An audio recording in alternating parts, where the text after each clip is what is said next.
श्री अनंत कोटि ब्रह्मांड नायक राजाधिराज योगिराज सच्चिदानंद सद्गुरु श्री ब्रह्म चैतन्य महाराज की जय। सद्गुरु श्री ब्रह्मानंद महाराज की जय। महारुद्र हनुमान की जय। जय जय रघुवीर समर्थ। जयाचा जनी जन्म नामार्थ झाला, जयाने सदा वास नामात केला। जयाच्या मुखी सर्वदा नाम कीर्ती, नमस्कार त्या ब्रह्म चैतन्य मूर्ती। सद्गुरुनाथ महाराज की जय। नमस्कार। आज सर्व साधकांचं या नवीन उपक्रमात तुमचं मनापासून स्वागत। खूप दिवसांनी तुमच्या भेटीला येत आहोत आम्ही आणि आज एक नवीन उपक्रम घेऊन तुमच्या समोर येतोय। मागच्या उपक्रमात जो आपला 13 माळा आत्मशुद्धी हा उपक्रम होता, त्यानंतर आज आपण चला अध्यात्म जगूया या उपक्रमाअंतर्गत तुम्हा सर्वांची पुन्हा एकदा भेट होतीये। हा उपक्रम नक्की काय असणार आहे, ह्यात कुठल्या कुठल्या गोष्टी आपण अंतर्भूत करणार आहोत, ह्याचा उद्देश काय आहे, ह्याचं फलित काय आहे आणि हा उपक्रम आपल्याला कुठे आपली वाटचाल होणार आहे, हे आपल्याला आज सगळं विनीत दादा उलगडून सांगतील। 13 माळा आत्मशुद्धी या उपक्रमात आपण आधी नामस्मरणाची बैठक आपली तयार केली आणि आपलं अंतःकरण शुद्ध कसं होईल ह्या ह्याच्यानी आपण महाराजांच्या तत्वज्ञानाने प्रयत्न केला। तर दादा आता चला अध्यात्म जगूया। तर हे अध्यात्म जगायचंय कसं आपल्याला आणि ते काय नक्की हा उपक्रम आहे, हे तुम्ही आम्हाला आज उलगडून सांगावं अशी विनंती करते आणि आजच्या या उपक्रमात सर्व साधकांतर्फे तुमचं स्वागत करते। जय श्रीराम। जयाचा जनी जन्मनामार्थ झाला, जयाने सदा वासनामात केला। जयांच्या मुखे सर्वदा नाम कीर्ती, नमस्कार त्या ब्रह्म चैतन्य मूर्ती। सद्गुरुनाथ महाराज की जय। जय जय रघुवीर समर्थ। श्री राम समर्थ। जय श्रीराम। सगळ्यांना माझा नमस्कार। आपण मागच्या उपक्रमामध्ये म्हणजे रोज 13 माळा आत्मशुद्धीसाठी या उपक्रमामध्ये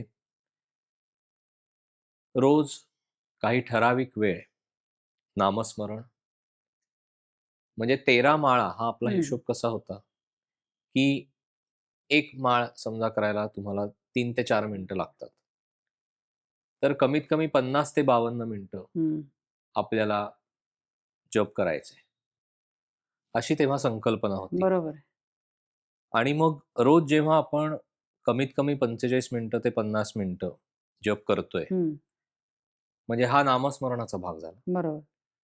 आणि मग आपल्या अंतःकरणामध्ये किंवा अंतरंगामध्ये काय अशुद्ध भावना येत आहेत दिवसभर, तर त्याला नामाची धग लावून आपल्या मनाचा भाव शुद्ध करत न्यायचा, असा तो उपक्रम होता की रोज 13 माळा आत्मशुद्धीसाठी।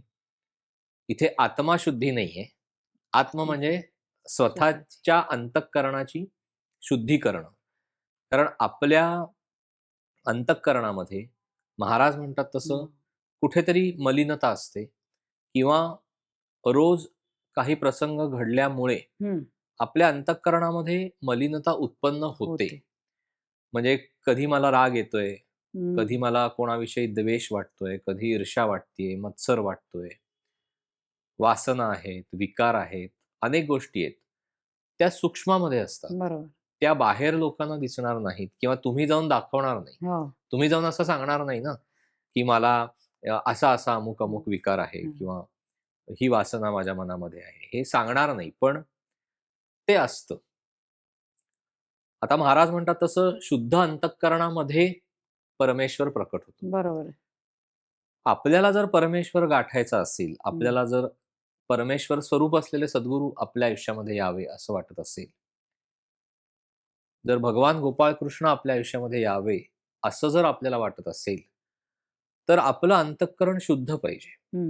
कारण परमेश्वर तुमच्याकडे पाहिल, अरे तुझ्या अंतःकरणामध्ये इतकी मलिनता आहे, तर मी कसं काय येणार? कारण परमात्मा हा पूर्ण शुद्ध आहे। बरोबर। आपण अशुद्ध अंतःकरण जर घेऊन बसलो, तर उपयोग नाही. म्हणून महाराज काय म्हणतात, की त्याला नामाची धग लावा. हं.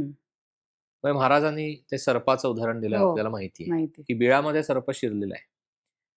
बाहेरनं कितीही आवाज केला, तरीही तो काही बाहेर येत नाही. तर त्याच्यात धूर घालतात त्या हं. बिळामध्ये. तर धूर घातल्यानंतर काय होतं? सर्पाला ते सहन होत सहन होत नाही. नाही. तो बाहेर येतो. बाहेर आल्यानंतर विकार, वासना ह्याचा हळू मग ते परिमार्जन होतं. आपल्या अंतःकरणामधनं ते सगळं बाहेर आलं पाहिजे. हं. त्याच्यासाठी नामाची धग लावायची. म्हणजे जसं आपण नाम घेत जाऊ, तसं आपल्या अंतःकरणाला नामाची धग लागते. हं. नामाची धग लागली, की विकारांना ते सहन होत नाही. आणि मग विकार बाहेर यायला लागतात. आणि मग बाहेर आल्यानंतर ते पूर्णपणे त्याचं परिमार्जन होतं. बरोबर. अशा पद्धतीने आपल्या अंतःकरणाची शुद्धता रोज करावी लागते.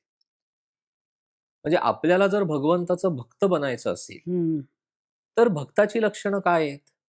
तर एकतर त्याच्या मनामध्ये पूर्ण शरणागत भाव असतो. पाहिजे. म्हणजे अहंकार नाही. म्हणजे करेक्ट. अहंकाराला मला पहिलं बाहेर काढावं लागतं. अनन्यता ती लागते. त्याच्याशिवाय मी शरण कसं जाणार? मग अनन्य भावाने जर परमेश्वराकडे जायचं असेल किंवा त्याला शरण जायचं असेल, तर आपल्या मनामध्ये जर निंदेची घाण आहे, आपल्या मनामध्ये विकार आहेत, आपल्या मनामध्ये अनेक वासना आहेत, आपल्या मनामध्ये दुसऱ्याविषयी द्वेष आहे, आपल्या मनामध्ये दुसऱ्याविषयी मत्सर आहे. एखाद्याचं चांगलं चाललेलं असताना आपल्याला पाहावत नाही. हं. आपल्या मनामध्ये ईर्ष्या उत्पन्न होते, की अरे त्याचं बरं चाललंय आणि आपल्याला काय एवढे भोग आहेत. मनुष्य त्याच्यामध्ये अडकत जातो, त्या गर्तेमध्ये. एकीकडे तो सगळं करत असतो, म्हणजे साधन करतो, उपासना हं. करतोय, पण त्याला नक्की हे लक्षात येत नाही, की कशा पद्धतीने काम करावं लागतं. बरोबर. म्हणून आपण तो उपक्रम केला होता आणि त्याचा सगळ्यांना चांगला भरपूर चांगला फायदा फायदा झाला. झाला.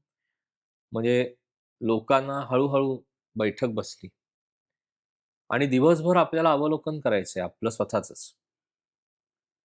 आता अध्यात्म आपण सगळीकडे आता बघितलं, तर भरपूर चाललेलं आहे. म्हणजे असं आहे का, की हे नवीन आहे काहीतरी, हं, हं. असं नाहीये. इतक्या परंपरा आहेत, इतकी ठिकाणं आहेत परमेश्वराची, सद्गुरु तत्वाची. प्रत्येक ठिकाणी उपासना चालू आहे, प्रत्येक ठिकाणी हो. साधन चालू आहे, प्रत्येक ठिकाणी सगळं काही चालू आहे. लोकं तीर्थयात्रा करतायत, लोकं सत्संगाला जातात, लोकं सामुदायिक उपासना करतात, हं. घरी करतात, सगळं करतात. मग शांतता का नाहीये? हं. मग मनामध्ये तो स्थिर भाव का नाहीये? नाहीये. मग माझं मन शांत का नाहीये? एवढं सगळं चाललंय, पण माझ्या मनामध्ये साशंकता आहे. माझ्या मनामध्ये अस्थिरता आहे. कोलाहल आहे. माझ्या मनामध्ये कोलाहल आहे. मला जे हवंय ते मला मिळत नाहीये. माझी धडपड चालू आहे. माझी तडफड चालू आहे. मी स्वतः म्हणून सुखी आहे का? तर नाहीये. मी सगळं करतोय. मी सगळीकडे जातोय. मी जर सद्गुरू केलेले असतील, म्हणजे गुरु केलेले असतील, तर मी सद्गुरूंच्या ठिकाणी जातोय किंवा ज्यांच्याविषयी माझ्या मनामध्ये आदर आहे, त्या सद्गुरू तत्वाच्या इथे जातोय. तिथे काही सेवेमध्ये भाग घेतोय, पारायण करतोय, ग्रंथ वाचतोय, थोडी कामिक उपासना करतोय, कारण मला हवंय, माझ्या माझ्या आयुष्यात मला काहीतरी हवंय आणि मला हे माहिती की गुरुतत्व ते मला देणार आहे, परमेश्वरीय तत्व मला देणार आहे. एवढं सगळं चाललेलं आहे. पण एखाद्या मनुष्याला विचारलं, की "तू छान आहेस ना बाबा? हां. सुखी आहेस का? समाधानी आहेस का?" तर समाधान नाहीये. आज दुर्दैवाने आपल्या कोणाकडेच समाधान नाहीये. आपल्याला भूतकाळाच्या विषयी एक मनामध्ये त्रास आहे. हं. जे भूतकाळामध्ये आपण भोगलंय त्याचा आपल्याला त्रास आहे. वर्तमानामध्ये जगताना आपल्याला एक प्रकारची मनामध्ये भीती आहे आणि भविष्याची चिंता आहे. अगदी बरोबर. त्याच्यामुळे कुठल्याही काळामध्ये आपण पाहिलं तरी आपल्याला सुख नाही. समाधान नाही. आपली मनस्थिती शांत नाही. सतत आपण कशाच्या तरी मागे धावतोय. कशाच्या म्हणजे पैशाच्या. कारण प्रपंचाला पैसा मिळवणं आवश्यक आहे आपल्याला. आपण त्याच्याशिवाय जगू शकत नाही. म्हणजे आपल्याला पैसा म्हणजे काय तर व्यवहार. हम्म. आपल्याला तो करणं भाग आहे. आपल्याला कितीही वाटलं, की सगळं सोडावं आणि फक्त अध्यात्म करावं, तर तेही करता येत नाही. आणि महाराज सांगतात, की जमिनीवर नाणं पडलेलं आहे. ते आपण उचलताना जसं नाण्याच्या दोन्ही बाजू आपल्या हातामध्ये येतात, तसं आपण जन्माला आलो, की प्रपंच आणि परमार्थ या दोन्हीही दोन्ही. गोष्टी आपल्या वाट्याला येतात. अनेकांचा हा गैरसमज असतो, की लग्न केलं नाही म्हणजे मी काय माझा प्रपंच नाही, असं नाही. आपण एकटे जरी असलो, तरी आपण दुसऱ्यावर अवलंबून आहोत म्हणून आपण प्रपंची आहोत. म्हणजे महाराजांनी प्रपंचाची साधी व्याख्या केली, की जो माणूस दुसऱ्यावर अवलंबून आहे, कशासाठी? तो त्याचा प्रपंचच आहे. त्याच्यामुळे आपला स्वतःचा प्रपंच आहे. आज परमार्थाचाही प्रपंच झालेला आहे आणि सगळा गोंधळच आहे. म्हणजे हम्म. सगळं आहे, सगळीकडे सगळं चाललंय. पण मनुष्याला म्हटलं, की "तू 10 मिनिटं शांत बस, डोळे मिट आणि समाधानाने जगण्याचा प्रयत्न कर. तू स्वतःमध्ये डोकावून बघ, हम्म. काय कशाचा कोलाहल आहे." ते काही त्याला होत नाही. महाराजांनी अगदी सोपं साधन सांगितलं आपल्याला नामाचं, हम्म. ज्याच्यात महाराज म्हणतात, की सर्व अंग आहे त्याच्यामध्ये. योगाचं अंग आहे, ध्यान आहे, सगळं आहे. पण आपल्याला ते करायला वेळ नाही. आपण सबब सांगतो, की हम्म. कुठे वेळ असतो, सकाळी तर एवढं सगळं असतं, आवरायचं असतं. मग कामावर जायचं, मग घरी आल्यानंतर घरची सगळी कामं असतात. मग हे जगणं राहून जातं ना.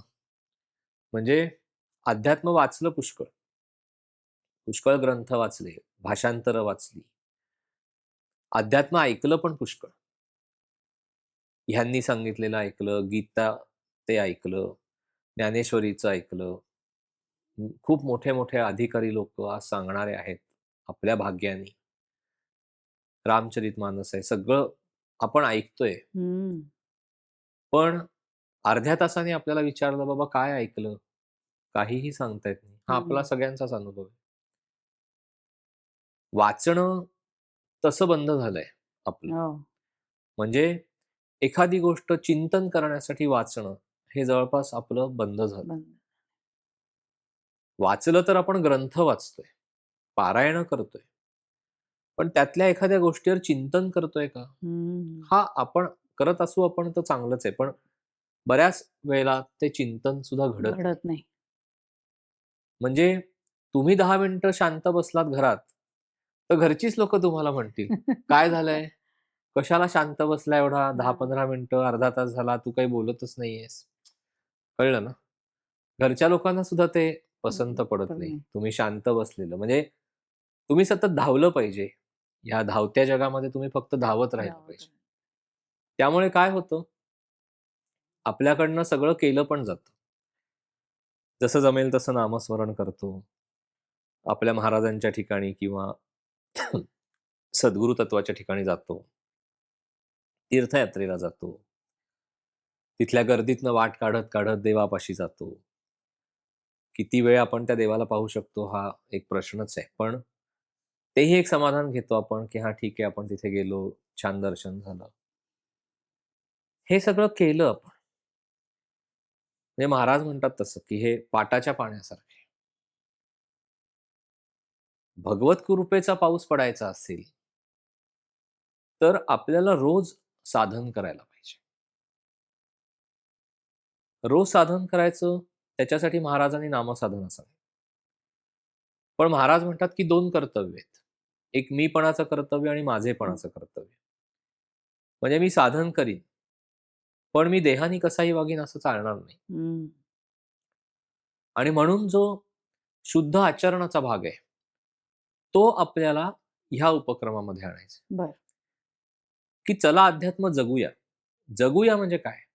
तर रोजचा क्षण जगत असताना आपल्या मनामध्ये हे सदैव पाहिजे, की आपल्या सद्गुरूंना काय आवडतं, हम्म. काय आवडत नाही. आपल्या सद्गुरूंनी आपल्याला काय सांगितलं. रोज आपण एक थोडं वाचलं त्यांचं तत्वज्ञान, पण आपण जर ते आचरणात आणू शकलो हम्म. नाही आपल्या पातळीवर, तर मग त्याचा उपयोग होत नाही.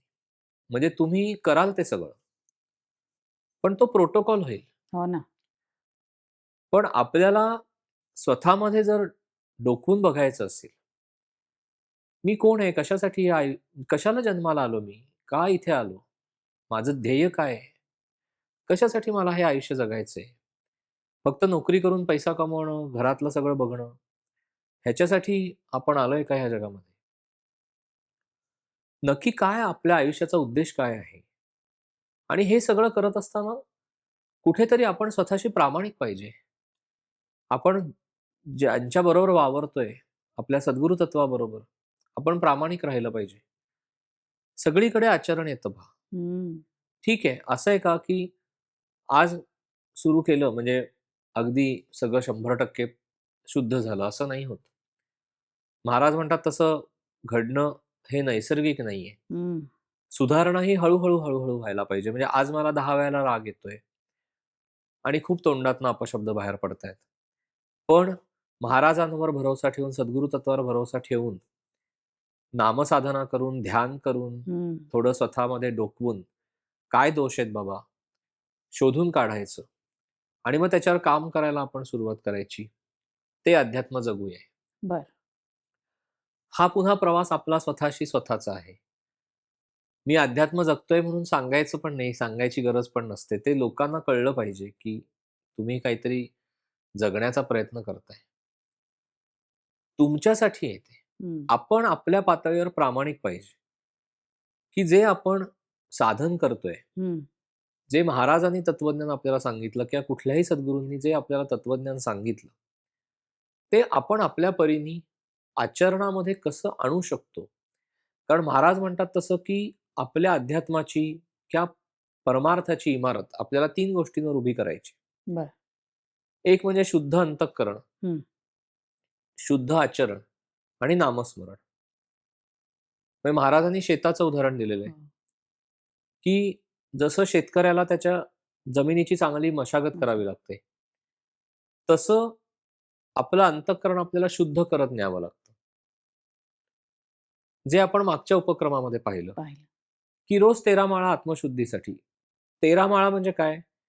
की आपण बघितलं त्याप्रमाणे, की कमीत कमी तुमचा 45 मिनिटं ते 50 मिनिटं जर रोज जप जप झाला, झाला. रोज आणि दिवसभर तुम्ही तुमच्या मनाचं अंतरंगाचं जर अवलोकन केलं, हं. की बाबा काय दोष माझ्यामध्ये आहेत? काय दोष माझ्यामध्ये उत्पन्न होतायत रोज? आणि मी त्याच्यावर काम कसं करणार आहे? तो आपल्या त्या उपक्रमाचा भाग होता. भाग होता.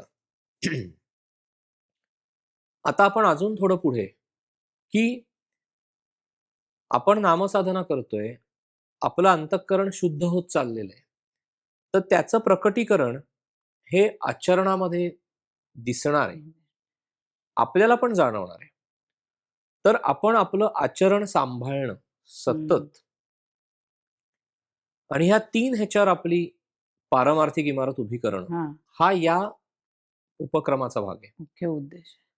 म्हणजे शेतकऱ्याचं मगाशी आपण बघितलं हो. तसं, की त्याला जमिनीची चांगली मशागत करावी लागते. तसं आपल्याला अंतःकरण शुद्धी करावी लागते. शेतामध्ये गुरंढोरं बाहेरनं येऊ नयेत, हं. म्हणून तो शेतकरी जसं कुंपण घालतो शेताला, हं.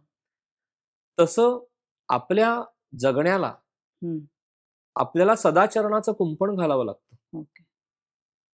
तुम्ही आचरण तुमचं शुद्ध ठेवलंच पाहिजे. त्याच्याशिवाय तुम्हाला अध्यात्म नाही साधता येणार. हं. तुम्ही जगाला फसवाल, पण तुम्ही सद्गुरू तत्वाशी प्रतारणा करताय. तुम्ही परमेश्वरीय तत्वाशी प्रतारणा करताय. हं. ते तिथे फेडावं लागेल. कारण त्यातनं कर्मदोष उत्पन्न होतो. आणि म्हणून जसं शेतकऱ्याला कुंपण घालावं लागतं ना, हं. तसं आपल्या आयुष्याला सदाचरणाचं कुंपण आपल्याला घालायला बरं. लागतं साधकाला. आणि मग तो शेतकरी जसं चांगलं बी पेरतो, हं. तसं आपल्या अंतरंगात आपल्याला नामाचं बी पेरावं लागतं. हं. आणि ते किडकं नसावं म्हणजे सकाम उपासना नसावी. मला देवा तू आवडतोस म्हणून मी तुझं करणार. मला तुझं नाव खूप आवडतं घ्यायला म्हणून मी घेणार. या भावनेनेच आपण गेलं पाहिजे. मग जो शेतकरी अशा पद्धतीने चांगली मशागत करतो, चांगलं बी पेरतो, कुंपण घालतो, ज्या वेळेला पाऊस पडतो, हम्म. ज्याने चांगली मशागत केली आहे त्याचं शेत चांगलं येतं. तसं परमेश्वर हा समदृष्टी आहे. तो सगळ्यांवर एकसारखी कृपा करणार आहे. सद्गुरु तत्व सुद्धा समदृष्टी आहे. पाऊस असं म्हणतो का, की मी या शेतावरच पडीन, मी या शेतावर पडणार नाही, असं नाही म्हणत. तो पडताना सगळीकडे पडतो. पण ज्या प्रमाणामध्ये तुम्ही तुमच्या शेतीची मशागत केली आहे, त्या प्रमाणामध्ये तुमचं पीक चांगलं येणार. बरोबर. ज्या शेतकऱ्याने त्याच्या शेतीची चांगली मशागत केली, त्याच्या शेजारच्या शेतामध्ये त्या शेतकऱ्याने जर काहीच केलं नाही, तर पाऊस पडून उपयोग काय? हम्म. ते पाणी वाहून जाईल. कारण त्याने जमिनीची मशागत केली नाही, त्याने आचरणाचं कुंपण घातलं नाही, त्यानेच नामही व्यवस्थित घेतलेलं नाही. तर मग पाऊस पडला तरी सुद्धा त्याचं शेत चांगलं येणार नाही. बर. तर तो भगवत कृपेचा पाऊस महाराज म्हणतात तसं की तुम्ही जर नामसाधना करत असाल, हम्म. तर त्या नामसाधनेमध्ये एवढी ताकद आहे की भगवत कृपेचा पाऊस तुमच्यावर पडण्याची ताकद लोहचुंबकासारखी, ते खेचून घेण्याची ताकद नामसाधनेमध्ये. म्हणून जो नामधारक नाम घेतोय, अंतःकरण शुद्ध ठेवण्याचा प्रयत्न करतोय आणि शुद्ध आचरण बाळगण्याचा सदैव प्रयत्न करतोय, त्याच्यावर सद्गुरु कृपा होते आणि त्याच्यावर भगवत कृपा होते. बर. आणि हा आपल्या उपक्रमाचा हे आहे की चला अध्यात्म जगूया. म्हणजे आपल्याला रोज अभ्यास करायचा आहे, प्रॅक्टिकल. म्हणजे इतके दिवस आपण हे सगळं ऐकलं, ही उदाहरणं आपण बघितली. त्या उदाहरणाचा अनुभव घेण्याची वेळ आता आपली आलेली आहे. प्रत्यक्ष करता करता आचरण आचरण, म्हणजे आचरणामुळे तो अनुभव आपल्याला म्हणजे येणार आहे. 3 गोष्टी लक्षात ठेवायच्या की आपण नाम रोज घ्यायचंय भरपूर, हो. आपलं अंतःकरण रोज तपासून बघायचं, शुद्धतेकडे न्यायचं हम्म. आणि आपल्या आयुष्याला, आपल्या जगण्याला, आपल्या व्यवहाराला, आपल्या अध्यात्माला कुंपण घालायचं. बाहेरची गुरंढोरं येऊन द्यायची नाहीत. बाहेरचं आपल्या ह्याच्यामध्ये काही आणायचं नाही. शुद्ध राहण्याचा प्रयत्न करायचा. आपलं आचरण घसरलं, आपण घसरलो की संपलं. या उपक्रमामध्ये प्रॅक्टिकल ॲप्लिकेशनवर थोडक्यात आत्ताच्या ह्याच्यात बोलायचं तर भर आपला जास्ती आहे आणि हा चेक रोजच्या रोज ठेवायचा आहे, ह्याचा अभ्यास नियमित करायचा आहे. मग हे असताना आपण तो जो पहिला आपण ग्रुप फॉर्म केलाय, तोच आपण कंटिन्यू करणार आहोत, की नाही, आपण त्याच्यामध्ये मग कसं असणार आहे? हा वेगळा आपण सगळ्यात त्याच्यासाठी पहिल्यांदा आपण ग्रुप फॉर्म करू वेगळा. बरं. त्याची लिंक पाठवू सगळ्यांना. लोकं जॉइन होतील. हं. मग आपण त्यांना सांगू, की बाबा ह्याचं स्वरूप असं-असं आहे. आत्ताही आपण थोडंसं ते सांगू. जर तुम्हाला यायचं असेल, तरच आपण एक Googleचा फॉर्म देणार त्यांना. तो त्यांनी भरायचा आहे. ज्यांना तो भरता येणं शक्य नसेल, त्यांनी त्याच ग्रुपवर आपल्याला अ, आपण जे आता सांगू त्यांना, ती हां. सगळी माहिती एकाच मेसेजमध्ये लिहून पाठवायची. बरं. वेगवेगळी पाठवू नका, नाहीतर आम्हाला ते कळणार नाही. हं. आणि मग आपल्याला लक्षात येईल, की बाबा काय तऱ्हेच म्हणजे जो संपर्क लोकं आपल्याशी हां. साधतायत ह्या उपक्रमामध्ये सहभागी होण्यासाठी, तर तो सगळा डेटाबेस आपल्याला लक्षात येईल. बरं. म्हणजे जेव्हा आपल्याकडे डेटा येईल, त्याच्यात आपण वयोगट करणार आहोत? हो, आपण हां. वयोगट करणार आहे. कारण आता जी तरुण मुलं आहेत, हो. म्हणजे इथे एक तुम्हाला सांगतो, की हं. तुम्ही साधक असणं आवश्यक आहे. म्हणजे आता हे आपण गृहीत धरलंय, की तुम्ही हे सगळीजण ह्या रोज नीट उपक्रमामध्ये हे गृहीत आहे. हां. जर तुम्ही साधना करत नसाल, तर ह्या उपक्रमाचा तुम्ही भाग नाही हो, आहात. हो.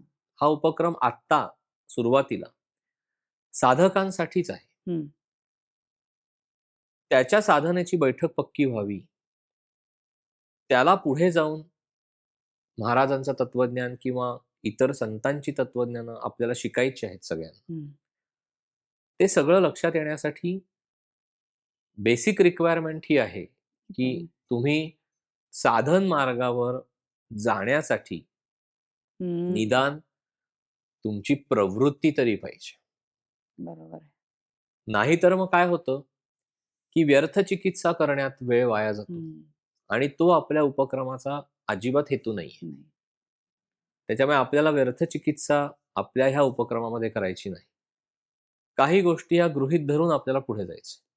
त्याच्यामुळे आपल्याला साधकांचे 3 गट करायचे आहेत. बरं. पहिल्या गटामध्ये 16 वर्ष ते 25 वर्ष हा एक साधकांचा गट असेल, बर. म्हणजे तरुण मुलांचा, तरुण मुलांचं. ज्यांना देव आवडतोय, देवाचं करायला आवडतंय, सद्गुरु तत्व आवडतंय, कुठल्या तरी सद्गुरु तत्वाशी निगडीत आहेत, पण बरं. मनामध्ये अनेक प्रश्न पडलेत. हं. कशी साधना करायची हे लक्षात येत नाहीये. प्रपंच खेचतोय, वासना खेचतायत. त्या वाह! वयामध्ये वासना जास्त असतात. परमार्थ पण करावासा वाटतोय. बाहेरच्या तर जगामध्ये ती आपल्याला दोलायमान अवस्था होते, की मी इकडे जाऊ, इकडे जाऊ, दोन्ही हं. कसं करू? लोकं काय म्हणतील? तर त्या ह्याच्यामध्ये खूप तो वर्ग असतो. हं. करायचं सगळं असतं. प्रपंच पण करायचा असतो. म्हणजे चांगलं शिकायचं पण आहे, नोकरी पण करायची आहे, लग्न व्हायला पाहिजे, मुलं व्हायला पाहिजेत. हे सगळं हा एक भाग आहे. आणि मला महाराज पण आवडतात, मला स्वामी आवडतात, मला त्यांची उपासना पण करायची आहे. मग अगदी कशा पद्धतीने ते व्हायला पाहिजे. म्हणजे हा एक वयोगट डोळ्यासमोर ठेवून हं. ह्या वयोगटासाठी वेगळं असेल. मग दुसरा वयोगट असेल जो 25 वर्षापासून ते 45 वर्षापर्यंत बरं. असेल, की जो त्याच्या व्यवहारामध्ये धडपडतोय. हं. तर त्यावेळेला म्हणजे लग्न झालंय कदाचित, मुलं आहेत, मुलं शाळेत जातायत, नोकरीत किंवा तुमच्या व्यवसायामध्ये एक 10-12 वर्ष झालेली आहेत. म्हणजे अर्धवट वय असतं ना ते एक प्रकारे. म्हणजे तुम्ही काही अगदी पूर्ण म्हातारे रिटायर्ड पण झालेले नसता नसतं. आणि खूप अगदी शाळेत किंवा कॉलेजमध्ये आहात असंही नसतं. असंही नसतं. परत जोडीदार कसा आहे, तो तुमच्या आवडी-निवडीशी तो कम्पॅटिबल आहे, नाही आहे. मग त्यात तुम्ही तुमचं साधन कसं चालवणार? तुमच्या घरातल्या लोकांना तुम्ही साधन करताय हे आवडतंय, नाही आवडतंय. अनेक गोष्टी असतात. म्हणजे स्त्री असेल तर तिच्या नवऱ्याला ते आवडतंय का? माणूस असेल तर त्याच्या बायकोला ते बायकोला. आवडतंय का? घरातल्यांना आवडतंय का? मुलांच्याकडे वेळ द्यावा लागतो. अनेक गोष्टी असतात. मग ह्या सगळ्या 25 वर्ष ते 45 वर्ष ह्या एज ग्रुपमध्ये कसा तो वेळ काढायचा, कशा पद्धतीने हे करायचं, हे आपण बघणार हा त्या दुसरा वयोगट वयोगटासाठी. झाला. आणि तिसरा जो वयोगट आहे तो 45च्या पुढचा आहे. मग त्याला काही वरचं वयोमर्यादा काही नाही. नाही. 45 नंतर सगळेजण थोडे-थोडे सेटल होत चाललेले हं. असतात आणि सगळं करून झालेलं आहे आणि आता थोडं आता नाम पण घ्यायचंय आणि हं. सगळ्या गोष्टी करायच्या पण आहेत आणि थोडी मानसिक द्वंद्व पण असतात. त्या वयोगटामध्ये बरं. अनेक शारीरिक तक्रारी असतात, सगळ्याच गोष्टी असतात. पुढच्या पिढीशी जुळवून कसं घ्यायचं, काय करायचं, मनात अनेक गोष्टी असतात. 25-25, 30-30 वर्षाचे संसार होऊन सुद्धा हो अ, ना. काही जणांच्या घरी पटत नसतं हं. एकमेकांबरोबर, मुलांबरोबर पटत नाही किंवा खूप मिसहॅप्स झालेले असतात. म्हणजे तुमचं वय 55-60 आहे, पण तुम्ही काही दुःख भोगलेली आहेत. हं. तुमच्या आयुष्यामध्ये मुलांच्या विषयी असतील, जोडीदाराविषयी असतील, तुमची स्वतःची म्हणून काही असतील. तर तुम्ही डिप्रेशनमध्ये गेलेले आहात. अनेक गोष्टी आहेत. म्हणजे हा जो वयोगट आहे, आज आत्ताच्या काळामध्ये हो ना. 45-50 नंतरचा सगळा वयोगट हा हळू त्यांच्याही नकळत डिप्रेशनमध्ये जायला लागलेला आहे. हो. की आता काही अर्थच राहिला नाही जगण्यामध्ये, असं आता वाटायला लागलेलं आहे. कारण खूप दमायला पण झालंय. काम करून, करून, हं. करून दमणूक पण झाली आहे आणि सगळ्याच गोष्टी आहेत. तर तो एक वयोगट आहे. त्याच्यामुळे अशी इच्छा तरी आहे, की ह्या 3 वयोगटांसाठी आपण 3 स्वतंत्र ग्रुपच फॉर्म करणार. बरं. म्हणजे आपल्याला हे लक्षात आलं पाहिजे, की ह्या वयोगट हा 16 ते 25 चाच वयोगट आहे. 25 ते 45 हा वेगळा वयोगटाचा वेगळा WhatsApp ग्रुप असेल आणि 45 नंतरचा वेगळा असेल. मग त्यांना जपसंख्या पण वेगळी-वेगळी असणार आहे? हो, अर्थातच. म्हणजे जे 16 ते 25 या वयोगटामध्ये आहेत त्यांनी रोज 108 माळ्यांची 1 माळ याप्रमाणे 10 माळा करणं आवश्यक आहे. जर आपल्या उपक्रमामध्ये यायचं असेल तर. तुम्ही प्रयत्न तरी निदान करावा, अशी माझी इच्छा आहे. त्याच्याशिवाय होणार नाही. केल्याने होतं आहे रे आधी आधी केलेची केलीची पाहिजे. पाहिजे. होतं सगळं. पण आपणच कारणं देतो. म्हणजे आपल्याला 3 तास मूव्ही बघता येते थिएटरला. मग वेळ काढता येतो. पण अर्धा तास रोज घरी बसून शांतपणे जप कर म्हटलं तर आपल्याला वेळ हं. काढता येतो. मग अनेक सबबी असतात. आपण तासनतास आपल्या ओळखीच्या लोकांशी, मित्रांशी, नातेवाईकांशी सगळं बोलत असतो तासनतास. दिवसभर अख्खा आपला जर बोलण्याचा वेळ लिहून काढला, खरं सकाळी उठल्यापासून आपण किती जणांना फोन केले, किती वेळ आपण WhatsAppचे मेसेज बघण्यात, ते त्यातलं टाइप किती करण्यात घालवला. गरजेचं होतं आणि गरजेचे किती होते, काही अनावश्यक होते. काही आपलाच वेळ घालवण्यासाठी हे सगळं किती मोबाईलवर सर्फिंग करत बसायचं. काही त्याला म्हणजे जर तुम्ही साधन मार्गावर तुम्हाला खरोखरीच साधन करायचं असेल, तर कुठेतरी स्वतःवर आपल्याला एक नियंत्रण आणावं लागतं, ह्या सगळ्या गोष्टींचं. म्हणून जो पहिला वयोगट आहे, 16 वर्ष ते 25 वर्ष ह्या वयोगटामध्ये कमीत कमी 10 माळा जप व्हायला पाहिजे. पाहिजे. जर तुम्ही शांतपणे जप केला, तर 108 मण्यांची एक माळ याप्रमाणे 3 ते 4 मिनिटं एका माळेसाठी लागतात. हं. तर 10 माळांना 30 मिनिटं लागतील असं आपण धरूया. तर 30 मिनिटं त्यांनी करायला पाहिजे. बरं. पुढचा जो वयोगट हं. आहे 25 वर्ष ते 45 वर्ष हं. ह्यांनी कमीत कमी रोज 15 माळा करायला पाहिजेत. बरं. म्हणजे परत आपण 15 त्रिक 45 म्हणजे 45 मिनिटं ते साधारण 60 मिनिटं म्हणजे 1 तास. तास. कुठेतरी 50 मिनिटं 55 मिनिटं जर जप झाला तर प्रत्येक 15 माळा होतात. हं. आणि जो त्याच्या पुढचा वयोगट आहे 45च्या पुढचा, तर त्यांनी किमान रोज 21 माळा करायला पाहिजेत. हं. सो साधारण 1 तास ते दीड तास तरी कमीत कमी लागेल लागेल. असा अंदाज आहे. हं. तर एवढा जप व्हायला पाहिजे. बरं. म्हणजे मग पहिला जो वयोगट आहे 16 वर्ष ते 25 वर्ष यांनी जर 10 माळा रोज केल्या हं. ढोबळ तर साधारण वर्षभरामध्ये 3.5 लाख जप त्यांचा होईल. 15 जर माळा केल्या हं. तर कमीत कमी 5 लाख 5 लाख. जप होईल. आणि 21 माळा केल्या तर कमीत कमी 7.5 लाख. 7.5 लाख जप होईल. म्हणजे आपण थोडंसं टार्गेट ठेवायचं आपल्याला. एक ध्येय पाहिजे. हं. म्हणजे बऱ्याच जणांचं हे असतं, आम्ही मोजत नाही. परमेश्वर आमच्याकडनं करून घेतो तेवढा होतो. हे सगळं ठीक आहे. पण आपल्या कुठल्याही गोष्टीला एक काहीतरी ध्येय पाहिजे, की नाही मला हे एवढं करायचं आहे. करते पण त्याच्यामध्ये आणू नका. नामसाधना सद्गुरूच करून घेणार. भगवंतच करून घेणार. महाराज म्हणतात तसं भगवंताचं नाम आपल्या मुखामध्ये त्याच्याच कृपेने येतं. आपलं कर्ते पण फक्त आसन घालून बसणं एवढंच आहे. हं. तर काहीतरी आपल्यासमोर ध्येय पाहिजे, की नाही वर्षभरामध्ये माझा 3.5 लाख जप व्हायला पाहिजे. वर्षभरामध्ये माझा कमीत कमी 5 लाख जप व्हायला पाहिजे किंवा 7.5 लाख 7 लाख. जप व्हायला पाहिजे. म्हणजे कुठेतरी काही वर्ष असा सतत आपण जप चालू ठेवला तर एक चांगली जपसंख्या आपली स्वतःची म्हणून, आपल्याकडनं झालेली म्हणून एक तयार होईल. कारण कुठेतरी काही जणांना संख्येविषयी सुद्धा एक ममत्व असतं. मस्त. तर तेही यातनं साध्य होईल. ज्यांना संख्येविषयी फारसं महत्त्व नाहीये किंवा ममत्व नाहीये असं म्हणू आपण. बरेच जण लिहूनही ठेवत नाहीत. हां. ते म्हणतात ठीक आहे, होतोय आमचं. ठीक आहे, तेही ठीक आहे. पण मग तिथे आपण मग वेळेवर जातो, की मग कमीत कमी अर्धा तास, कमीत कमी 50 मिनिटं, कमीत कमी तास किंवा दीड 1.5 तास तास. एवढा जप व्हायला पाहिजे. मग आता आपल्याला वयोगट कळला, प्रत्येकाची संख्या कळली, किती करायचा आहे जप तो आणि आपण आता ह्याच्यासाठी एक फॉर्म देणार आहोत, बरोबर? हो, त्याच्या आधी फक्त एक सांगतो, कारण आपण मागच्या उपक्रमामध्ये आपल्याला बऱ्याच जणांनी असं सांगितलेलं, की आमचा सलग होत नाही हो. किंवा आम्ही बैठक घालून करत नाही, जाता येता आमचा होतो. हे सगळं ठीक आहे. पण जर अनुभव घ्यायचा असेल, जर स्वतःच्या अंतरंगामध्ये डोकून बघायचं असेल, तर आपल्याला शांतपणे एका वेळेलाच तो सगळा पूर्ण करणं खरं तर गरजेचं आहे. म्हणजे अर्धा तास तुम्ही बसा एका जागी शांत. त्याच्याशिवाय तुम्ही स्थिर नाही होऊ शकत. हं.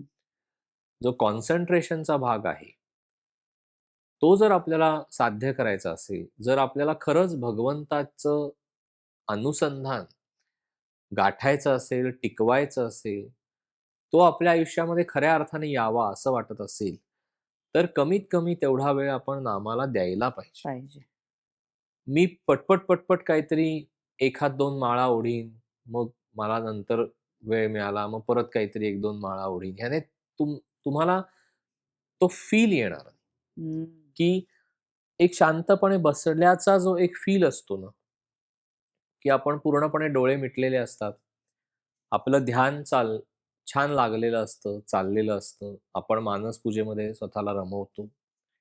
या सगळ्या गोष्टी हळू आपण परत उलगडणार आहोतच. आपल्या नवीन ऐकणाऱ्या लोकांसाठी. पण आपण आधीच्या उपक्रमामध्ये हे सगळं बोललेलो आहे. पण काय होतं, परत-परत बोलायला जरी लागलं आपल्याला, तरीसुद्धा त्याने 2 फायदे होतात. हं. बोलणाऱ्याला सुद्धा ते बिंबवलं जातं. त्याच्यामुळे त्यात माझाही हे असतो, की पुन्हा-पुन्हा आपल्यावर पण ते बिंबलं जातं. हो. म्हणजे मी जरी सांगणारा असलो, तरी बोलवताधनी महाराज आहेत ना, हं. बोलवताधनी परमेश्वर आहे. त्याच्यामुळे मी पण ते नंतर ऐकत असतो, कारण मलाच त्यातनं सगळं मिळत असतं. माझा वैयक्तिक हे असतो, की ते माझ्या मनावर पण बिंबलं जातं, की नाही हे आपल्याला करायचंय, करायचंय. हे आपल्याला करायचंय, हे महाराजांनी आपल्याला सांगितलंय. त्याच्यामुळे जेव्हा मी एखादी गोष्ट सांगतो, तेव्हा ती मला पण तितकीच लागू ॲप्लिकेबल होते. असते, लागू असते. तर तो एक भाग असतो हं. आणि परत-परत जेव्हा आपण एखादी गोष्ट सांगतो, बोलतो, त्यावेळेला ते जास्त त्याचं चिंतन आणि मनन होतं. आणि मग ती गोष्ट एकदा हृदयामध्ये पक्की ठसली, की मग आपल्याला आयुष्यभर ते लक्षात राहतं. त्याच्यामुळे अगदी जर तुम्हाला पूर्ण अर्धा तास किंवा पूर्ण पाऊण तास किंवा पूर्ण दीड तास किंवा सव्वा तास काढणं शक्य नसेल, तर फार तर 2 टप्प्यामध्ये, की 15 मिनिटं आत्ता, मग थोड्या वेळाने 15 मिनिटं. म्हणजे 16 ते 25 वयोगटासाठी. बरोबर. इच्छा अशी आहे, की तुम्ही अर्धा तास बसा. घड्याळ लावून बसा. पण बसा. जो मधला वयोगट आहे 25 ते ते 45 45 ह्यांच्यासाठी जो 50 मिनिटाचा आपण वेळ ठरवलाय, तासाभराचा अवधी दिलाय. तर मग 25 मिनिटं, 25 मिनिटं. आणि जो 45च्या पुढचा वयोगट आहे, दीड दीड तासाचा तासाचा. अवधी आहे. तर पाऊण तास, पाऊण तास. बरं. हे ठीक आहे, पण सलग केला तर त्याचा जास्त जास्त चांगला फायदा. फायदा होतो. बरं. मग आणि दुसरं म्हणजे ज्यांनी 13 माळा आत्मशुद्धीमध्ये आपल्या उपक्रमात भाग घेतलाय, त्यांचं हे चालू आहे. जेव्हा ते आता आपल्या पुढच्या उपक्रमात येणार आहेत, तर त्या आता 13 माळा नाहीत. आता त्यांना वयोगटाप्रमाणे 21 माळा आहेत का 15 माळा 15 त्या माळा आहेत, 10 ते माळा. त्यांनी आता त्याप्रमाणे हो, म्हणजे आता ठरवायचं. अनेक पुढची लोकं पायरी आता हां, ही. अनेक लोकं वेगवेगळ्या संप्रदायामध्ये किंवा त्यांच्या सद्गुरू स्थानी त्यांच्या ह्याच्यात अनेक जप आणि हो, उपासना करत असतात. बरोबर. त्याच्यामुळे त्यांच्यावर आहे, की बाबा ती उपासना ठेवून आपलं नव्याने परत करायचं आहे किंवा मग तेवढा वेळ तरी करा. हं. म्हणजे समजा तुम्ही 15 मिनिटं जप करत असाल, तर मग आता ह्या उपक्रमामध्ये सहभागी झालेला आहात. तर मग तुमच्या वयोगटानुसार तुम्ही तेवढा तरी जप जप करण्याचा, करा. आणि हे कमीत कमी आहे. जास्तीत जास्त तुम्ही कितीही करू शकता. करू शकता. बरोबर आणि हा मुख्य सर्वसमावेशक आहे. आणि अमुक एकच जप करायचा असं असंही नाही. नाही, आणि हं. तुम्ही आधी करत असलेली उपासना बंद करायची असंही नाही. नाही. उपासना कुठलीही बंद करायची नाही. तुम्ही ज्या सद्गुरू तत्वाच्या ठिकाणी तुमची श्रद्धा आहे, ज्या ठिकाणी तुम्ही जाताय, ज्या ठिकाणची उपासना तुम्ही करताय, ती सगळी चालूच ठेवायची आहे. ती कुठेही बंद करायची म्हणजे नाही. तुम्ही रामनामच घ्यायला पाहिजे असं काही तुम्ही कंपल्शन नाही. रामनाम घ्या, कृष्णाचं नाम घ्या. घ्या, तुम्ही दत्त महाराजांचं घ्या, स्वामी समर्थ, स्वामी समर्थ, कुठल्याही देवी सद्गुरू हो ना. तत्वाचं, देवी, गणपती, जो देव तुम्हाला आवडतो. महाराजांनी बऱ्याच ठिकाणी त्यांच्या तत्वज्ञानामध्ये भगवंताचं नाम घ्या असं सांगितलं. सांगितलंय. खरंय. समर्थ रामदास स्वामी किंवा महाराज हे सगळेजण रामाचे उपासक होते. त्याच्यामुळे त्यांनी रामनामाचाच प्रसार केला. कारण सगळ्यात शेवटी काय आहे? रामच आहे. आपण म्हणतो ना, म्हणजे ह्या गोष्टीत काही राम राहिला नाही, असं आपण म्हणतो बोलीभाषेत. बोलीभाषेत. म्हणजे प्रत्येक गोष्टीला जे महत्त्व किंवा अर्थ प्राप्त होतो, तो कशामुळे होतो? त्यात राम आहे म्हणून. हं. जेव्हा त्यातनं निघून जातं ते तत्व, तेव्हा आपण काय म्हणतो? नाही, ह्याच्यात त्यात काही आता काही राम नाही. नाही. म्हणजे सगळ्यात शेवटी यायचंय रामाच्याच पाशी. पण आत्ता तुम्ही ज्या देवतेचा जप करताय किंवा ज्या भगवंताची उपासना करताय, सगळे नमस्कार शेवटी त्याच्यापर्यंतच पोहोच. त्याच्यापर्यंतच जाऊन पोहोचतात, विष्णूपाशीच जाऊन पोहोचतात. त्याच्यामुळे तुम्ही कुठल्याही देवतेचं करा, कुठल्याही देवतेची उपासना करा, कुठल्याही सद्गुरू तत्वाचा जप करा. जप करा.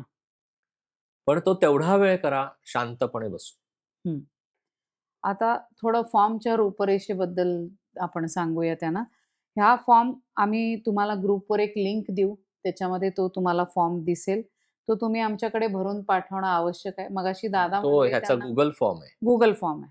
तर त्याच्यात एक 4-5 गोष्टी आहेत. हो. मग अ, तुमचं नाव आहे, मग शहराचं नाव आहे, पत्ता आपल्याला तिथे पूर्ण नकोय कोणाचाही, मोबाईल हां, नंबर फक्त आहे. शहराचं नाव लिहा, हां, की पुण्यामध्ये राहता, मुंबईत राहता, कुठे हां. राहता. त्याच्यानंतर नाव लिहा, तुमचा मोबाईल नंबर आहे. मोबाईल नंबर द्या. वय तुमचं, म्हणजे आपल्याला गट त्याप्रमाणे तुमचा कळेल. त्याच्यानंतर अनुग्रहित आहात किंवा नाही, हो किंवा नाही तिथे तुम्ही सांगायचंय आणि जर असाल तर कुठला अनुग्रह तुमचा झालेला आहे. काही ठिकाणी अनुग्रहाची परंपरा नाही आहे हो, दादा. हो. त्याच्यामुळे त्यांनी मग सद्गुरु तत्व म्हणून तुम्ही जे काही हां, म्हणजे बऱ्याच ठिकाणी अनुग्रह दिला जात नाही. हो, पण ती सगळी मंडळी त्या सद्गुरु तत्वाशी श्रद्धेने जोडली गेलेली निगडीत असते. असतात. मग तुम्ही ते लिहा, की बाबा आम्ही गजानन महाराजांचं करतो किंवा आम्ही अमुक सद्गुरूंचं करतो. हं. सद्गुरु तत्वाचं तुम्ही करत असणं आवश्यक आहे. आवश्यक आणि मुख्य म्हणजे रोज साधना, नामस्मरण करता का? हो. हे पण त्यातलं मगाशी तुम्ही सांगितलं. तर ह्या सगळ्या गोष्टी फॉर्ममध्ये असणार आहेत. तो फॉर्म तुम्ही आम्हाला भरून पाठवायचा आहे. ज्यांना पाठवणं तिथे भरणं शक्य नाहीये, त्यांनी एकाच मेसेजमध्ये ह्या सगळ्या गोष्टी पाठवल्या, की आम्हाला आणि ते दुसरी Googleला गोष्ट, अपलोड करता येईल. समजा हं. तुम्ही आत्ता नामसाधना करत नाही आहात. हां, आत्ता कोणत्याही सद्गुरु तत्वाकडे जात नाही आहात. हां. आत्ता कोणत्याही परमेश्वराचं नाव तुम्ही घेत नाही आहात. हं. पण तुम्हाला हे करायचंय सगळं. ओके. म्हणून तो फॉर्ममध्ये आपण होय, नाही हे हां. आपल्याला कळावं म्हणून आहे. मी सद्गुरु तत्वाचं करत नाही, मी कुठे जप करतो, मग ह्यांच्या उपक्रमामध्ये मी कसा काय जाणार? तसं नाहीये. आपल्याला नामसाधनेची बैठक घालायची आहे म्हणून हं. Everyone is welcome. ओके. तुम्ही सद्गुरु तत्वाचं करत नसाल, तर तुम्ही आता नाही म्हणून लिहा. हां, त्यात अनुग्रह काही झालेला आहे. तुम्हाला हां, मग त्यात काही कुठला हे तो नाहीये. क्रायटेरिया नाहीये आपला. क्रायटेरिया नाहीये, की त्याच्यावरनं आम्ही ठरवणार तुम्हाला घ्यायचं की नाही, नाही, असं नाहीये. नाहीये. पण आम्हाला कळलं पाहिजे, की बाबा तुमचा अनुग्रह झालाय का? म्हणजे तुम्ही महाराजांच्याकडे येताय. अनेक जण गोंदवल्याला येतात, महाराजांच्याकडे येतात. पण अनुग्रह अजून झाला नाहीये, तर तिथे तुम्ही नाही म्हणून लिहा. आपल्याला लक्षात येण्यासाठी, बस तेवढंच आहे. की आपल्या ह्या संपूर्ण उपक्रमामध्ये जी काही लोकं आहेत, तर त्यातली किती लोकं महाराजांचे अनुग्रहित आहेत, किती लोकं नाही आहेत. म्हणजे आपल्याला ते लक्षात येण्याच्या दृष्टीने. दृष्टीने बाकी बाकी त्याला त्याच्यामध्ये कुठलाही हे नाही. तुम्ही नामसाधना करत नसाल, पण तरी तुम्हाला ह्या स म्हणजे ह्या उपक्रमाचा हेतूच हा आहे, की नामाचा प्रसार झाला पाहिजे, सगळ्यांचं नाम वाढलं पाहिजे. जो माणूस आज देवाचं नाव घेत नाहीये, तो नाम घ्यायला लागला पाहिजे. जो 5 माळा करतोय, तो 10 माळा करायला लागला पाहिजे. जो 10 माळा करतोय, तो 20 माळा करायला लागला पाहिजे. आणि ही भावना आहे. आज सद्गुरु तत्वाची नाहीये ओळख, पण मला याच्यामध्ये यायचंय. म्हणजे सद्गुरु तत्व तुमच्यापर्यंत येईल, कारण हळू तुमचं नाम सुरू होईल. बरोबर आहे. दुसरी गोष्ट, आपण आता एक टार्गेट देतोय, की रोज तुमचा 10 माळा जप व्हायला पाहिजे. काही लोकं घाबरूनच ह्याच्यामध्ये येणार नाहीत. बापरे! हे आम्हाला काही जमणार नाही, नको बाबा. हां. तुम्ही या. आत्ता 5 माळा जप होतोय ना, तुम्ही 10 करण्याचा प्रयत्न तर करा. आणि मी आहे ना. आपण सगळेजण मिळून करू ना. आपण बरोबर. वाढवायचं, आपण सगळ्यांचं आपलं नाम वाढवायचंय आपल्याला. हा म्हणजे हेतू आहे. ज्यांना चला अध्यात्म जगूया या उपक्रमात यायचंय, त्यांनी हा फॉर्म भरून आपल्याकडे रजिस्ट्रेशन करणं गरजेचं आहे. हां, रजिस्ट्रेशन करायचं हां. यावेळेला. मागच्या उपक्रमामध्ये आपण कसं केलं होतं, की रोज 13 माळा सगळ्यांनी करायच्या आणि गोंदवलेकर महाराजांच्या तत्वज्ञानावर आधारित आपण वर्षभर, जवळपास वर्ष, हो. सव्वा वर्ष आपण निरूपण सेवा झालेली आहे. हं. त्यातनं लोकांनी ऐकून जे टेक अवे ज्याला आपण हो. म्हणतो. पण आत्ताचा जो उपक्रम आहे त्याच्यामध्ये थोडंसं इंटरॅक्शन होईल. त्यामुळे रजिस्ट्रेशन प्रोसेस आहे. हां. आता जर तुम्हाला Google फॉर्म भरता येत नसेल, हं. तर मग तुम्ही ती माहिती लिहून ग्रुपवर पाठवा हं. आणि मग त्याप्रमाणे आपण पुढे जाऊ. आणि मग तुम्ही एकदा रजिस्टर केलं, की तुम्हाला पुढची लिंक येईल. हां. हां. मग तुमच्या वयोगटाप्रमाणे लिंक पाठवली जाईल. वयोगटाप्रमाणे ग्रुप्स फॉर्म केले जातील हं. आणि मग त्या ग्रुपमध्ये तुम्ही असाल. असाल. बरोबर. मग आत्तापर्यंत मला वाटतं दादांनी बऱ्यापैकी आपल्याला गोष्टींची माहिती दिली, की ह्याच्यात 3 वयोगट असतील. प्रत्येकाला किती माळा जप करायचा आहे, त्याला साधारण किती वेळ लागेल आणि ह्याचा मुख्य उद्देश काय आहे. तर मग दादा आता असं सगळं झाल्यानंतर आपण लिंक शेअर केली, ह्यात सहभाग घेतला. मग ह्याच्यामध्ये तुम्ही मागच्या वेळेला कसं एक-एक तत्वज्ञान उलगडत होतात.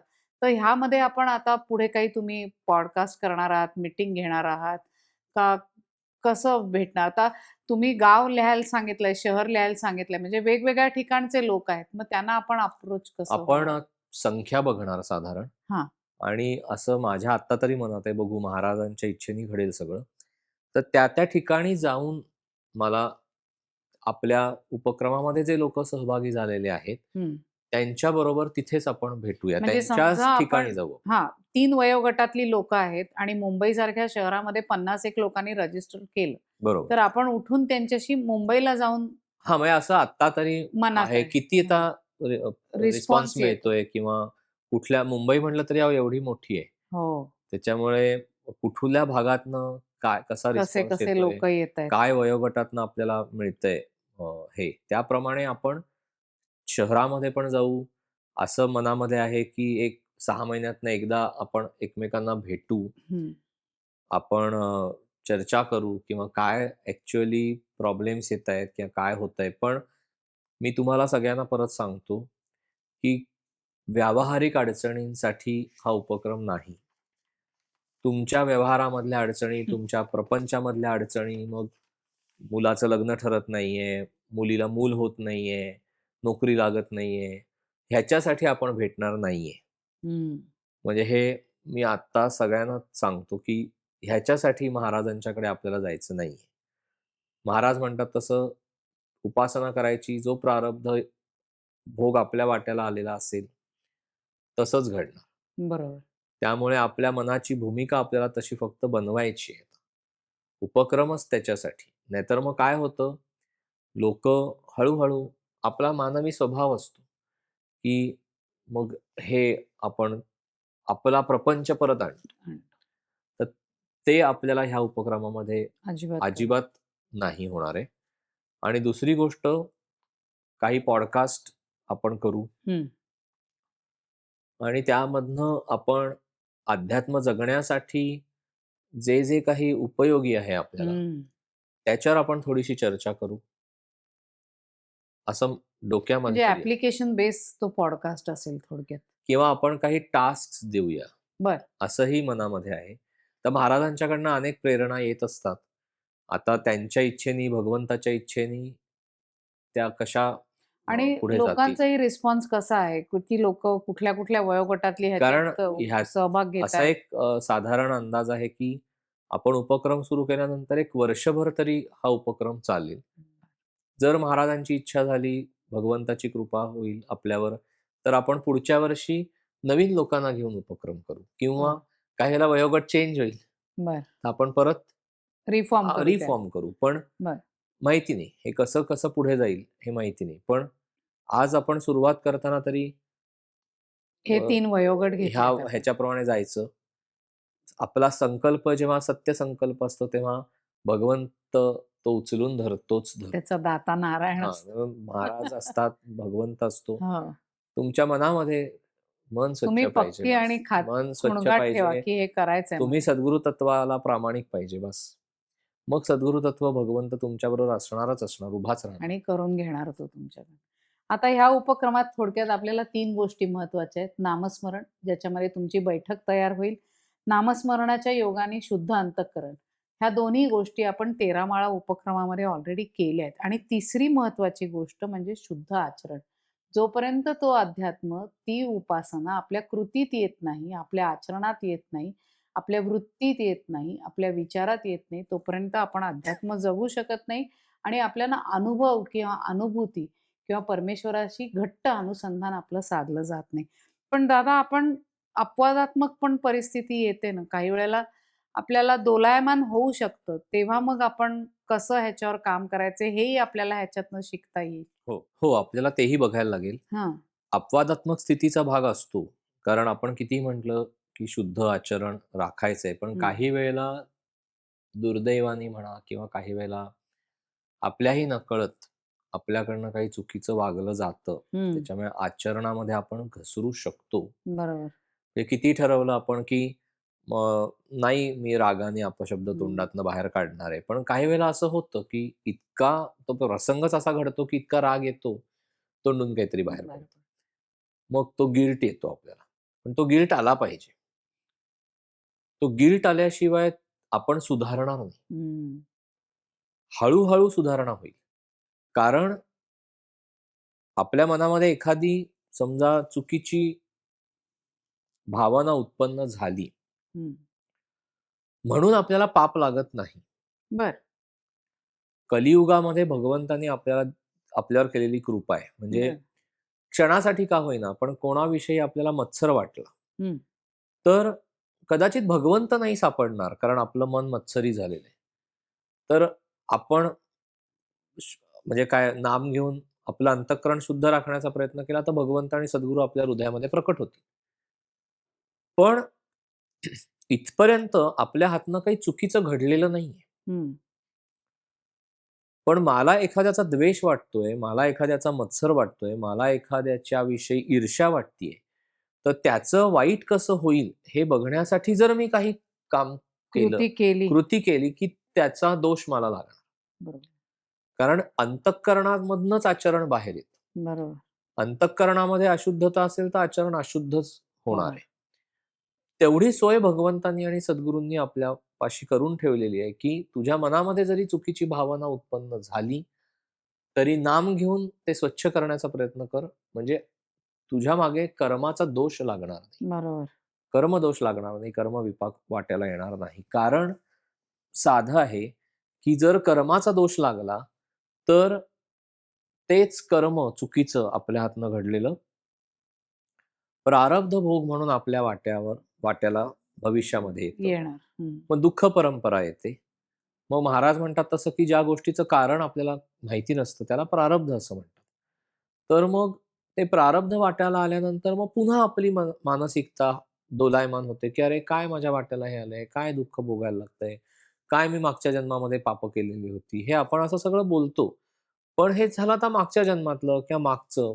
आत्ताचं वर्तमान क्षणामधलं परत चुका करत राहिलो, हम्म. तर परत ते भोगावं लागेल. म्हणून कुठेतरी हे थांबलं पाहिजे. त्याच्यासाठी हा सगळा विषय. बरं, म्हणजे आपला कर्म विपाक जो आहे, तो कसा कमी होईल आणि आपण तिथेच कसं थांबू शकतो? दोलायमान परिस्थिती येणार, पण जेव्हा आपल्याला कळतं, की अरे माझ्या हातनं चूक होती, आत्ता इथनं हे करायला नकोय, तिथल्या तिथे थांबवता येणं म्हणजे महत्वाचं आहे. अगदी साधं सांगतो तुम्हाला, हां. की तुम्ही पैशाच्या अडचणीमध्ये आहात. हं. बरोबर? कुठून तरी चुकीच्या मार्गाने पैसा तुमच्यापाशी येण्याचा प्रयत्न नियती घडवून आणेल. बरं. काही वेळेला परीक्षा घेतली जाते आपली. परमेश्वरच परीक्षा घेईल, सद्गुरू तत्व परीक्षा घेईल. तुम्ही आत्ता पैशाच्या अडचणीत आहात. चुकीच्या मार्गाने पैसा ये येऊ येऊ घातलाय. हां, असा समोर येईल. तिथे तुम्ही आता कसं करताय? तुम्ही मनाने खंबीर असलं पाहिजे, की नाही मी आत्ता पैशाच्या अडचणीमध्ये आहे, पण मी चुकीच्या मार्गाने आलेला पैसा घेणार नाही, कारण त्याच्यामागे दोष येईल मला. तिथे आचरण सांभाळलं, की कर्माचा दोष नाही. नाही. आणि हे तुम्ही कधी साध्य करणार? परत आपण थोडं मागे मागे आलो, जाऊया. की नामस्मरण, बैठक, अंतःकरण शुद्धी. शुद्धी. विचार आला काय करावं? पैसे घ्यावे का हे? आत्ता एवढी गरज आहे आपल्याला. पण तुमचं अंतर्मन तुम्हाला सांगेल, बरोबर आहे. की नको ह्या पैशाला तू हात लावू नकोस. हा पैसा हरामाचा आहे. हं. आपल्याला हा पैसा नको. आपल्याला कष्टाचा पैसा पाहिजे. अगदी. कष्टाची लक्ष्मी पाहिजे. आपल्याला अलक्ष्मी नको. नको. हे जेव्हा तुमचं अंतर्मन तुम्हाला सांगेल, ते अंतर्मन कधी सांगेल? जेव्हा ते साधनेमध्ये असेल. बरोबर आहे. मग तुमचं कर्म आपोआप चांगलंच राहील. तर आहे. तुमच्या मनामध्ये वासना आली. तुमचं अंतर्मन तुम्हाला सांगत असतं, की "अरे, हे तू वागतोयस चुकीचं आहे. तू हे वागू नकोस." पण तुमचं विषयामध्ये बरबटलेलं मन असतं ना, ते तुम्हाला भोग भोगायला लावतं, वासना भोगायला लावतं हं. आणि तुम्हाला घसरवतं. आता वर चढावं लागतं. मग तुम्हाला नामाचं साधन आहे. हं. हे सगळं आयुष्यभर करणं म्हणजे खरं. अध्यात्म जगूया. जगणं आहे. खरं आहे. आता वेळोवेळी आम्ही मगाशी दादांनी सांगितलं, की आपण काही गोष्टी चर्चेतनं किंवा ह्या अध्यात्म जगण्यावरनं आपण काही पॉडकास्ट करू. मधल्या काळात दादांची कुठे निरूपणं झाली किंवा काही अशा गोष्टी झाल्या चांगल्या निरूपणाच्या, तर त्याही आपण ह्या हां, म्हणजे लोकांना ऐकायला मिळतील. म्हणजे चला YouTubeवर. अध्यात्म जगूया या उपक्रमाअंतर्गत आपण जेवढं काही देता येईल. म्हणजे प्रसारित करता येईल, महाराजांचं तत्वज्ञान असेल किंवा संतांची चरित्र असतील, बरं. संतांचं काय आहे, आपल्याला महाराजांनी सांगितलंय भक्ती मार्गाने जा, सगळ्या हां. संतांनी सांगितलंय भक्ती मार्गाने जा. तर भक्त होता आलं पाहिजे ना आपल्याला. मला भक्त व्हायचं असेल, तर मला जे भगवंताचे भक्त होऊन गेलेले आहेत, त्यांचे काय गुण होते, त्यांच्या चरित्रामध्ये त्यांनी काय हाल अपेष्टा सहन केलेले आहेत आणि भगवंताला प्राप्त करून घेतलंय. आज त्यातली कुठली गोष्ट आपण करणार आहोत? म्हणजे तुकामाईंनी महाराजांची किती परीक्षा घेतली, हो ना. तेव्हा त्यांना सगळं काही प्राप्त झालं. आज आपल्याला किती सोपं आहे. हं. आज महाराज किती सोपे आहेत, आपल्याला मिळणं किती सोपं झालंय. पण त्यांना जे प्राप्त झालं ते आज नाही आपल्याला प्राप्त होऊ शकत ना. कारण आपले कष्टच नाहीयेत. हं. साधनेचे कष्ट जे संतांनी घेतले, म्हणून त्यांना त्यांच्या सद्गुरूंकडनं हे सगळं प्राप्त झालं. प्राप्त झालं. ब्रह्मानंद महाराजांनी केवढे कष्ट घेतले. सगळ्या संत परंपरांमध्ये आपण बघितलं, मग वारकरी संप्रदाय असू दे, कुठलाही संप्रदाय असू दे, त्या सगळ्यांनी किती कष्ट घेतले. हो ना. म्हणजे रामदास स्वामींच्या सगळ्या शिष्यांचं जर आपण चरित्र बघितलं तर प्रचंड कष्ट घेतलेले आहेत. सद्गुरूंवर प्रचंड निष्ठा, प्रामाणिकपणा, साधन सगळं काही केलंय, तेव्हा ते त्या पदावर पोचले. पोहोचले.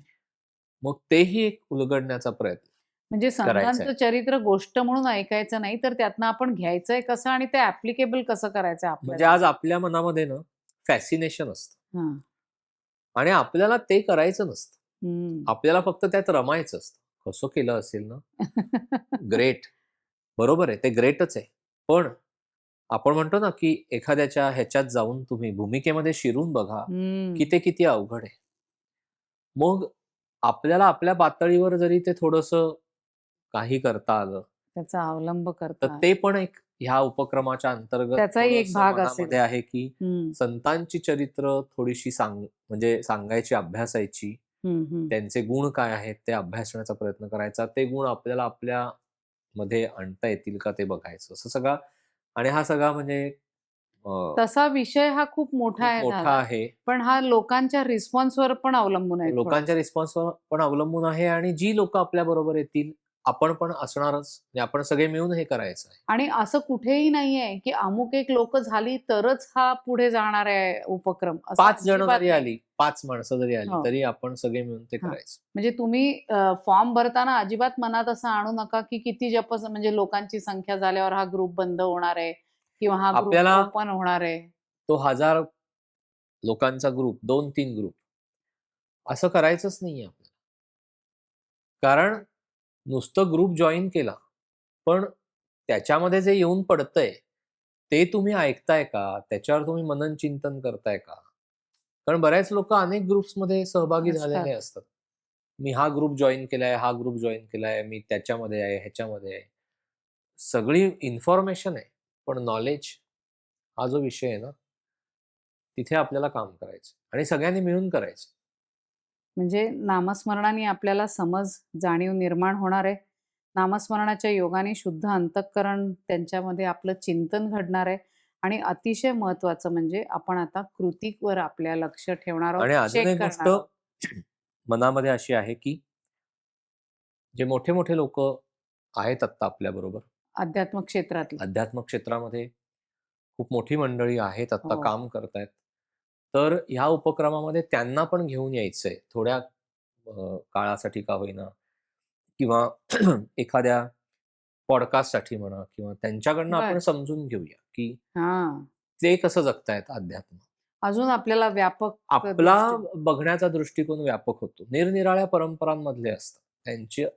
त्यांची एक बघण्याची दृष्टी वेगळी असते. वेगळी असते. त्या गोष्टीकडे बघण्याची. त्यांच्याकडनं आपल्याला शिकता येतं. बरोबर आहे. आपला भाव हा सदैव बालरूपातला पाहिजे. म्हणजे हं. छोटं बालक असतं ना, सगळं घेत असतं. तसा आपला भाव पाहिजे. आपल्याला सिद्ध बनायचं नाहीये. आपल्याला भक्त बनायचं. हं. म्हणजे लीनता येते. मग बरोबर. देवाला ते सिद्ध पण द्यायचं की नाही हा त्याचा प्रश्न. पण आपल्या ते डोक्यामध्ये ठेवायचं नाही उपासना साधन करताना, की मला काही सिद्धी प्राप्त व्हायला पाहिजेत, मला त्या उपासनेतनं काहीतरी मिळालं पाहिजे, मला उपासना करून माझा व्यवहार चांगला व्हायला पाहिजे. अनेकांच्या मनामध्ये अनेक गोष्टी असतात, ही अशी गल्लत नकोय की व्हायला. मी हे एवढं करतोय ना, म्हणजे माझा व्यवहार चांगला व्हायला पाहिजे. व्यवहारामध्ये काही घडलं, "अरे, एवढी उपासना करून हे असं कसं घडतं? मग देव तुम्हाला सहाय्याला येत नाही का?" अरे, तसं नाहीये. आपण हे हळू सगळ्या गोष्टी उलगडणार आहोत. उलगडत जाऊ. तुम्ही देवाचा संबंध असा जोडू नका. तुमच्या आयुष्यामध्ये जे घडतंय ते तुमच्या चुकीच्या कर्मातनं घडलेला प्रारब्धाचा भोग आहे. किंवा काही वेळेला तो नियतीचा भाग असतो. तो तुम्हाला सहन करून पुढे जावं लागतं. त्यात देव येणार नाही नाही, तुमच्या नाही. ह्याच्यावर. तो तुम्हाला तो प्रसंग भोगण्याची ताकद देईल. तो प्रसंग टळेल असं नाहीये. किंवा अनेक लोकं अध्यात्म करत असताना किंवा उपासना साधन करत असताना काहीतरी डोक्यामध्ये असतं, की अमुक सिद्धी प्राप्त व्हावी, अमुक दृष्टांत व्हावे, मला समोरच्याच्या मनातलं कळावं, मला पुढचं काही कळावं, भविष्यातलं मला कळून लोकांना मला त्यातनं काही मार्ग दाखवता यावा वगैरे, वगैरे अनेक गोष्टी असतात. पण आपल्याला त्याच्यामध्ये पण अडकायचं नाही. अडकायचं नाही.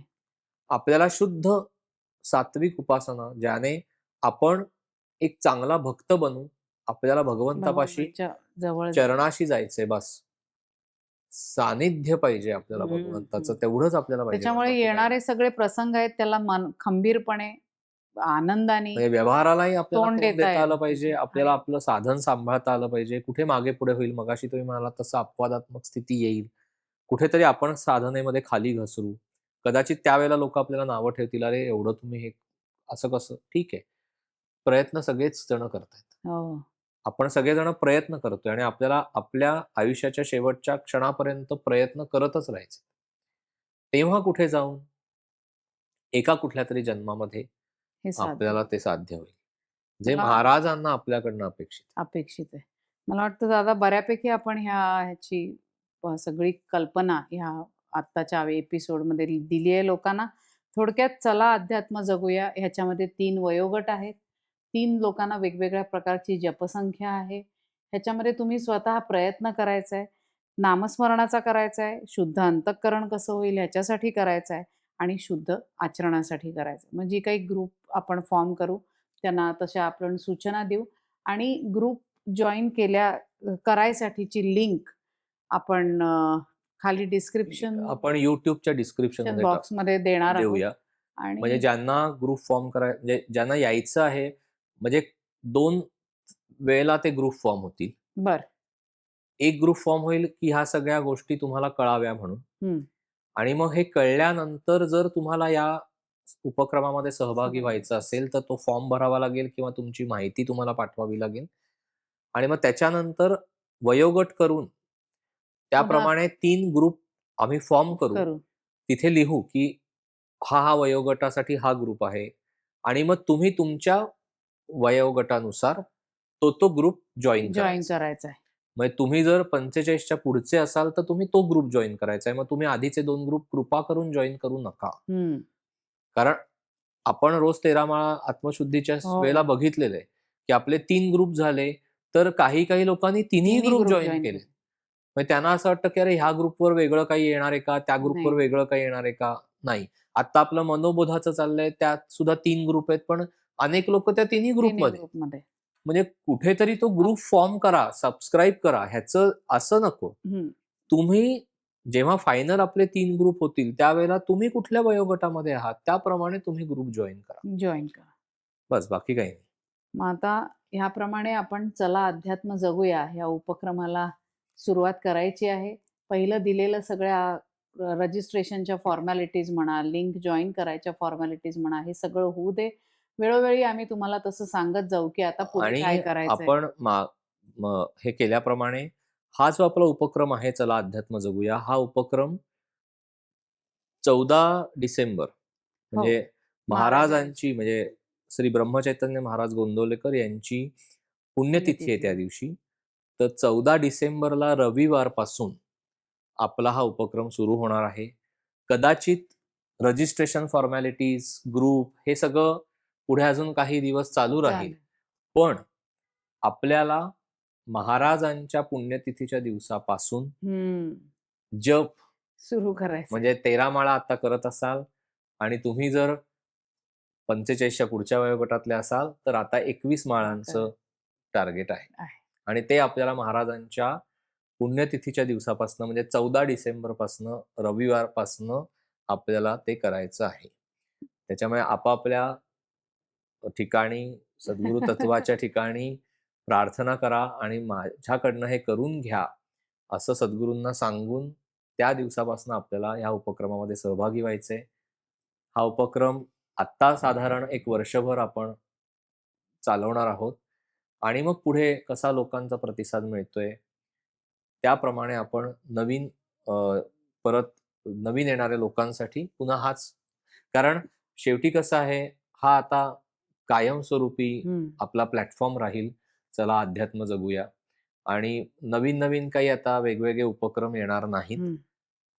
चला अध्यात्म जगूया या टॅगलाईनच्या अंडरच आता सगळ्या गोष्टी आपण पुढे करणार आहोत. पुढे सगळ्यांनीच मिळून करणार आहोत. करणार आहोत. उपासना, साधना, वेगवेगळे पॉडकास्ट, संत चरित्र, महाराजांचं चरित्र आपल्याला ह्या माध्यमातनं हे करायचंय, आणायचं आहे.